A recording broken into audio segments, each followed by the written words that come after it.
Reportaža. Rabadžije, ljudi meke duše i tvrdih dlanova. Rabadžiluk je zanat koji izumire, a one su kao cvijeće, koje najljepše miriše kada umire, ili ptice koje umiru pjevajući. Najviše ih je bilo na Balkanu od sredine 19. do sredine 20. vijeka. Rabadžije vole volove, znaju sve o njima, čitaju njihove emocije, osjete unaprijed njihove kretnje. Nahrane volove prije nego sebe, gledaju ih kao člana porodice. Volovi osjete ljude. Veća harmonija vlada između njih nego između ljudi. Odatle je nastala poslovica da se domaćin cijeni po tome kakva mu je stoka. Troškovi su veliki, jer jedan par volova pojede do 20 kg žita plus sijeno, ali bez toga nema zarade. Otprilike jedan par volova može hraniti 4-članu porodicu. Za Rabadžije nema neodrađenih poslova, a najvažnije je da on i volovi ostanu nepovrijeđeni. To zavisi od obučenosti volova, a obuka od rane životne dobi, komandi i terena na kojem se izvode radovi izvoza oblovine. Najčešće komande su stu, kreći unazad, priđi, vlaci, o, stani, ajmo, kreni. Nema dobrog Rabadžije bez dobrih volova. Volovi su spori, nisu brzavi kao konji, ali imaju veću snagu. Vuku i do 3 kubika u jednoj vuči, a norma je 15 kubika dnevno. Rade 5 sati, 3 sata odmaraju. Nekada je svaka kuća imala volove ili konje. Najveća osuda je bilo za nekoga kada ih proda, pa ostane bez sredstava za rad. A to se kazivalo pjesmom. Pijan lola ide iz olova, popio je pare od volova. Rabadžiluk se učio od malena i porodična je tradicija. Težak posao, brzo slomi i rabadžiju i zapregu. Ali kada nešto radiš s ljubavlju, nevolje se lakše podnose. Kao što se kaže, vješt goru lomi, a nevješta gora. Oni koji zavole volove i šumu, ništa im nije teško, ali to rade najbolji i najjači momci i muškarci. Rabadžije čuvaju šumu, jer gdje dođu traktori, sve unište, i podmladak i režim voda. Imali smo sreće, naišli smo na vitalne Rabadžije, jake, obučene i njegovane volove Ranka Buce Borkovića. Danas je Rabadžija sve manje, mladi u Rabadžiluk sve rijeđe idu, a kako kažu i volova je sve manje. Mnogi su sa volovima doživjeli duboku starost, tako da su im podizali spomenike. Rabadžijski život ima i lijepe životne trenutke, poput pjesme Uz čašicu. Niko bolje zapjevat ne znade, ko jarani što zajedno rade. Za mlade Rabadžije nedostaju djevojke za udaju. Oni ne vole radnike, već mangupe koji govore naopako Marksovu krilaticu. Neka radi onaj ko nije postao čovjek. Rabadžije su posebni ljudi, jer teški poslovi smekšavaju im dušu. Imaju veću kulturu dijaloga nego mnogi zvaničnici, a posebno političari koji se grudvaju sa ljudskim mozgovima. Rabadžije su kao topli vjetar koji duva preko ledanog brijega, želeći da ga otopi lagano, ali sigurno. Svoju pažnju prema životinjama oni primjenjuju i prema ljudima, ako imaju kada i ako to neko zaslužuje. Nemaju psihički jaram na vratu kao neradnici oni koji dobro žive od tuđeg rada i nedostatka dokaza, dok prodaju budućnost narodu, pa čak i nerođenim. Oni žive u sadašnjosti. Svaki trenutak je živ i čaroban. I kada rade i kada odmaraju sebe i volove. Najbolja su društvena skupina ljudi koje sam sretao. Iza njih su planinari. Nikakvo čudo, oni čuvaju šumu od grube eksploatacije. A odnos čovjeka prema prirodi i životinjama je odnos prema čovjeku i ljudskoj zajednici, pa i samoj državi. Najteži poslovi imaju neku posebnu harmoniju opstojanja, životinje i čovjeka, i uvijek je anđeo čuvar među njima. U njima iznad njih, u trojednoj dimenziji bitisanja, na 3 različita mjesta. Izvlačenje drveta je najopasnija radna operacija u šumarstvu. Izvlačenje animalnom zapregom, volujskom i konjskom, minimizira šumske štete i proizvodne troškove sa najmanjom negativnim uticajem na ekološke, privredne i socijalne funkcije šuma, kao što je minimum fizičkih oštećenja dubećih stabala, vegetacije i samog zemljišta i poremećaja režima voda. Na početku marta mjeseca 2021. godine, bez ikakve najave i dogovora, krenuo sam u Han Pijesak, pa do Pjenovca i desno od mosta prema Rečicama. Znao sam kada čujem zvuk motorke, zasjek sjekire, zvuk zakivanja klina u trupce, zveket lanca i reske komande rabadžija da sam našao ono što tražim.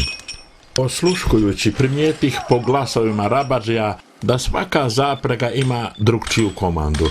Rabadžija volovima govori umilne riječi koje čovjek čovjeku više ne govori. Milina je bilo gledati kako volovi oprezno idu preko strmina, između gustih stabala, preko kamenja i šumskih otpadaka, birajući udubljenja od šumskih bujica, ali kako slušaju komande rabadžija, jer od toga zavisi kako će i kojim pravcem niz opasne strmine izvlačiti trupce da ih ne udari u noge i privremeno ili trajno onesposobe. Jaram, teljizi, lanci, vlačezi, gvozdeni klinovi koji se velikim čekićem zakivaju na vrhu trupca za koje se kači lanac povezan sa jarmom, čini glavnu opremu za vuču. Volovi osjete rabadžiju koji ima urođenu i stečenu vještinu rada sa izvozom trupaca, a kako ne bi kada sa njima zarađuju hljeb od 9 kora, ali kada se on rastopi od žvakanja ustima, slađi je od svakog kolača. I kolač je gorak ako si ga pojeo sa tuđe muke i znoja. Najvažnije u svemu, rekle bi mnoge rabadžije, imati snage i poslušne volove. A ovi volovi toliko su uhranjeni i njegovani, ali pritome jaki i poslušni, da sam takvu harmoniju osjetio samo u pčelinjoj zajednici kada pčele sa 1000 cvjetova donose med u jednu košnicu, kao što šumske drvne sortimente nekoliko pari volova Ranka, Buce i Borkovića izvlače na lager iz predivne i očuvane šume u selu Rečice.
Goodbye, goodbye, goodbye, goodbye, goodbye, goodbye, goodbye, goodbye, goodbye, goodbye, goodbye, goodbye, goodbye, goodbye, I am there, goodbye, goodbye, goodbye, goodbye, goodbye, goodbye,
Ajde. Može, ajde.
Ćao. Samo glavom.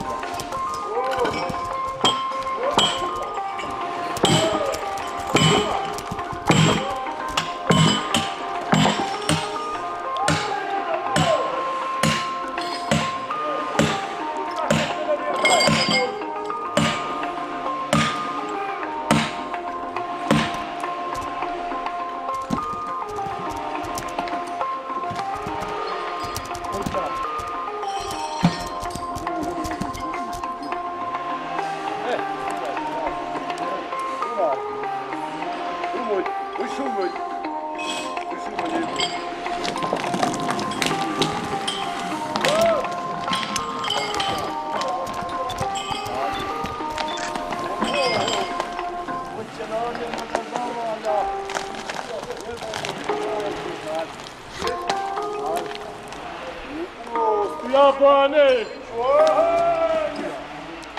Ja.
Ništa što ja zovem.